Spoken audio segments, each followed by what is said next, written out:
আহারে কি কিউট না বাচ্চাটা। হ্যালো গাইস, অনেক মিস করছিলে তো আমাকে। দেখো আবার চলে এসেছি। তো আজকে সকালে দৌড়াতে গিয়ে খুব পেয়ে গেছে খিদে। এখন আমি গেলাম পরোটা খেতে, কিন্তু আমাকে এতক্ষণ ধরে বসিয়ে রেখেছে, আসছেই না আসছেই না। সবাইকে দিয়ে দিচ্ছে, তো কী করবো, ওই কাকুর গল্প শুনছি বসে বসে।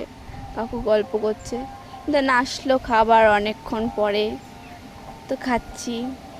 একদমই ভালো ছিল না। আমার খাওয়া কমপ্লিট। এখন এখন যাবো বাড়িতে। তো আমার মতন এখন এই বাচ্চাটাকেও বসিয়ে রেখেছে। একেও কেউ দাও পরোটা। আমার মতন বসিয়ে রেখেছে বেচারা, দেখো মুখটা। তো এটা দেবনাথপুর হাট। এটা প্রতি শুক্রবারে হাটটা বসে। খুব কম দামে জামা কাপড় পাওয়া যায়। তোমরা চাইলে এখান থেকে কিনে নিতে পারো।